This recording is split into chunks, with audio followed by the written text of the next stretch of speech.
guys? Welcome to the Legacy Wealth Show. Back for another episode with my good friend Phil Klima. Phil, awesome to have you here, brother. Great to be here. So Phil's been a buddy of mine. I've known Phil, man, since I was getting started, man. We've known each other, right? 5, 6, 7, 8 years, 10 years almost. Yeah. And known Phil for a long time. Saw my progression. I remember Phil lived next to my brother-in-law, and would come over for barbecues, and we'd be talking about real estate stuff, and he was buying single family, and I was flipping houses and getting into some multifamily and apartments and all those kinds of things, and always stayed in touch and had some good conversations. Phil comes from the car business. His background's in car business, has a very successful multiple 8-figure car business in the Cleveland area, and also invests in real estate. So Phil, welcome to the Legacy Wealth Show. Great to be here. Great to be here. Cool, man. So why don't you, our show's all about, making money, keeping money, and then getting your money working for you, right, to make more money and really build wealth. So I think at the core of making money is really being an entrepreneur, right? And to me, I think you can't really make a lot of money unless you own your own business in some capacity. And obviously you own your own car business. Tell me about how you got into the car business. I know it's somewhat of a family business, and what that's been able to create for you, and then what that transition looked like, not transition, but as you added and supplemented your income from the car business with your real estate, what does that transition look like? Yeah, so my dad and my father and I started out literally basically out of our house. We didn't even have our own lot to speak of in the beginning.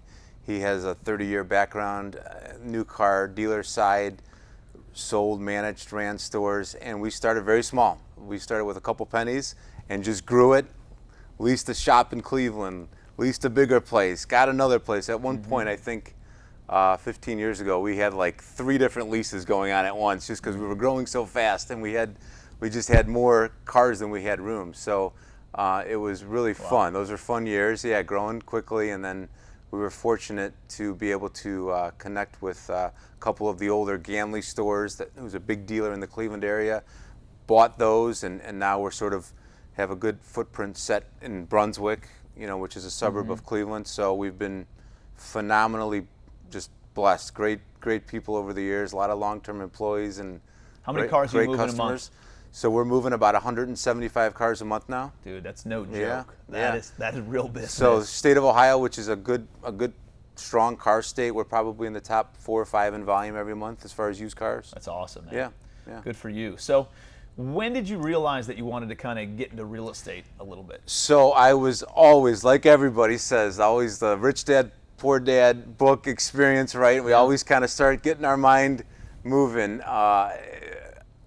I was rehabbing houses, so I thought that it'd be so smart we were buying nice houses in the suburbs of Cleveland, renovating them, nice finishes, appliances, granite, stainless, the whole thing, and just reselling them. Because I thought that would be a great way, and that's going to build real wealth. I really didn't understand the buy and hold game. So that was my thing. I'm going to do 3 or 4 years. You're a transactional guy. Yes. You're flipping cars. Yes, Why not flip exactly. houses? Right. So I thought that would be great. So we did that for a few years, and it was okay. I just, I found my weekends getting compacted. My wife was yelling at me. We're living at Home Depot and this kind of thing, but it was fun. I learned a lot. It was good for me to sort of learn like what the end user on a nice rehab, what they're looking for, and I think that helps now. To some capacity. Yeah. With the rentals, but that's how we started. So how'd you get into the buying and holding then? So I'm watching some guys and kind of paying attention to what some guys are doing in the single family space, and I'm like, wow, this guy's got 150 rental houses. That's a great goal. If I could get to 100 and I didn't have any debt on them, and if I think I could do that in 3 or 4 or 5 years, that would be great. So that was my start, just literally buying single family, 2-family houses, and we were knocking them down. I had a guy that was sourcing them for me. I would pay him a fee. He did a great job, just tax deed sale, foreclosures, private owner, probate, whatever that looked like. So that's really what we started doing. I love it, man. Yeah. And then so we hung out, had some conversations, stayed connected on some stuff, and touched base not long, early last year or something. Well, first you came out to a couple masterminds, right? That I held locally. Yes. Talking with some real estate guys and other entrepreneurs in town, and I feel like that you had some fire inside you from some of those. when I first connected a couple of those masterminds and just seeing the trajectory of when we first just talked, like you said, at your brother-in-law's part, and just to see how you were doing this, how you were putting this together, laying everything on the table, it just seems a lot more tangible to me. So then we suddenly sort of like pivoted and we said, hey, let's connect with some bankers. Let's get our whole mode sort of shifted, and we started with a couple of 6-unit buildings. Yeah. We didn't steal them. They weren't great deals. They were just deals, you know. Did you have those before or after Commercial Empire? I think we had one before. One before? One before, and then we bought one after. Yeah. And I just had this goofy, made-up story I was telling myself that I wanted to start with a small building before I bought a bigger building. So we bought a 6-unit building, and then we bought, actually our next deal was 31 units, and then 72, and we just closed on about a 50-unit building. So it's been... It's awesome, man. Yeah. Proud of you. Yeah. So how many units do you have in your portfolio right now? So we're just over 200 with our single-family homes. What did you do early on that maybe you're like, man, I wish I didn't do that? Or what was a big learning piece that you wish you could tell Phil 2 years ago? Yeah, so I think I was infatuated with this idea that if I bought a single-family house and I had no debt on it, that was somehow the smart way to do it. To just have a bunch of houses, and my goal was always if I could get 100 houses and there was no debt, and that would be great cash flow. I understood leverage. I got the concept. I don't know if I was just maybe had some fear, some trepidation, but again, literally plugging in with you, seeing the speed that you were working at, I'm like, hey, I'm not ready to go that big. I'm not going to have a bunch of outside investors at this point. We're kind of going to keep it small, but we can do this, and it's been working out great. And I think that brings up a really good point, though, because a lot of people, they go out to events where they're like, credit is bad and debt is bad, and it's and there's some people out there preaching that you should not use debt, and to me, like, that's a good message. I think there's definitely value in not having debt. I'd rather have things that are paid off than not paid off, right?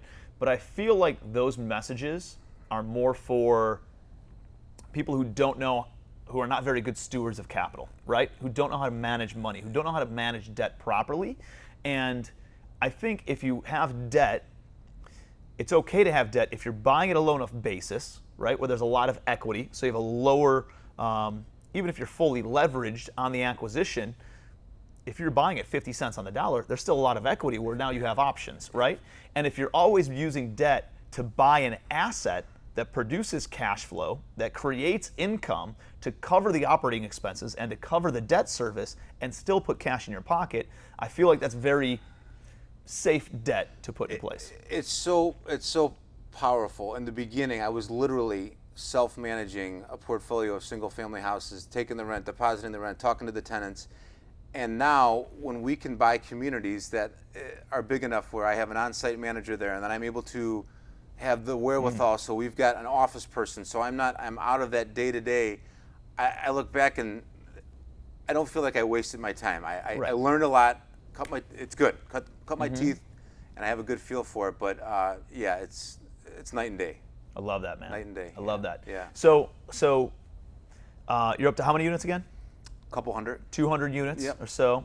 Still looking for some other things. Yeah. You're going to keep the car business going. Keep on building this on the side, right?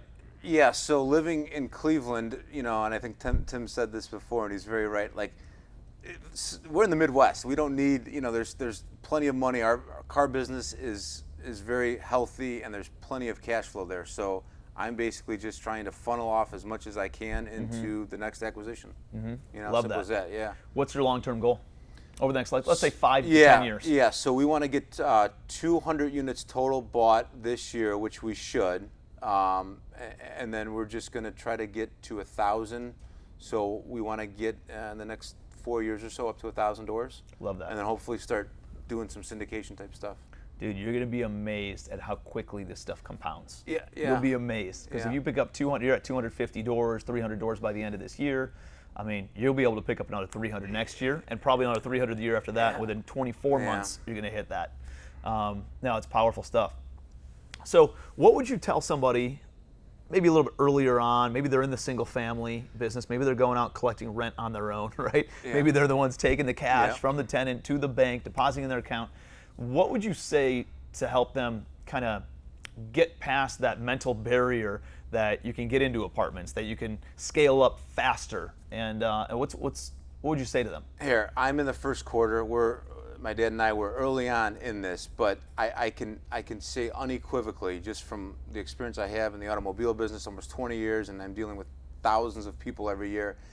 It's as long as you have good people, good staff, it is unequivocally so much easier. I don't want to say cruise control because that's not an accurate portrayal, but it's so much easier when you have sizable assets that you're operating and managing versus having one house or 5 houses or 10 houses and 1 or 2 people leave, or there's a problem with 1 or 2 people. It's just, it's night and day.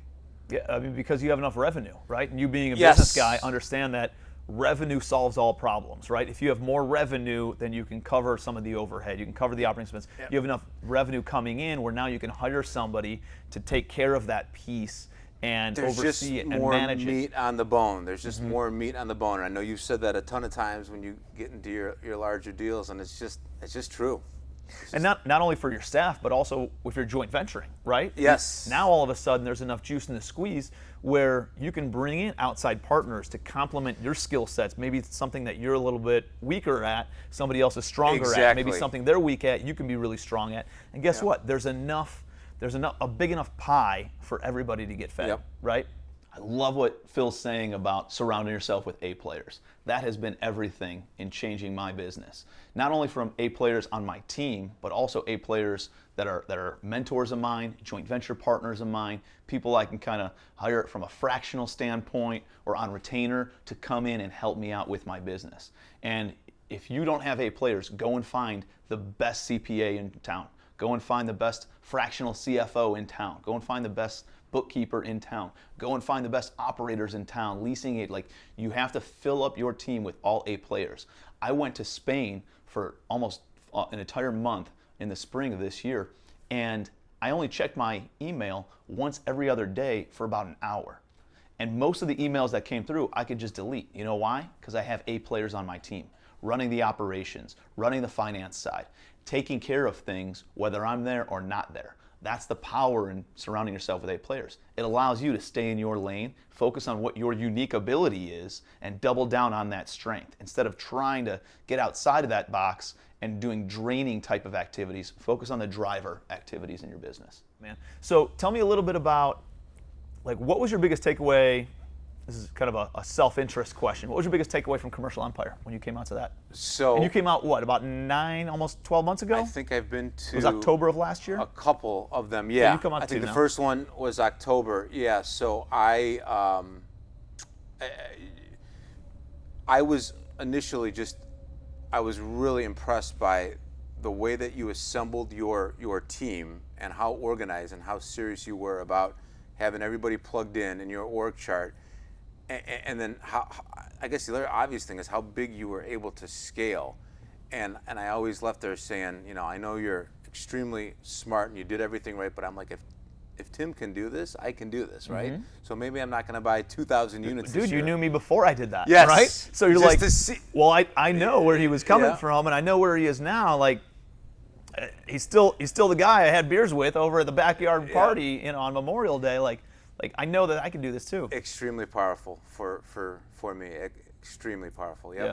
Absolutely. Good stuff, man. Absolutely. Well, if you guys need a vehicle, if you guys need a car, call up Phil. Now, but you do have some smoking deals on vehicles. So if you guys do need a car, reach out to him. If you guys do want to connect with Phil, what's the best way for people to connect with you? Yeah, so you can always go to our website, kdkauto.com. My number's over there. Call me, email me. If anybody has any questions, I'm always happy to help too. Yeah, great dude, big heart, always a giver, and ton of value, man. Dude, I appreciate you being here. Thank you so Appreciate much you. for everything. Thank you. Phil Klima. Until next time, Legacy Wealth Show. Hope this was a ton of value for you guys, and excited to keep on bringing you guys more and more value. If there's anything I can do, please reach out to me. I'm happy to help any way that I can. Thank you, guys.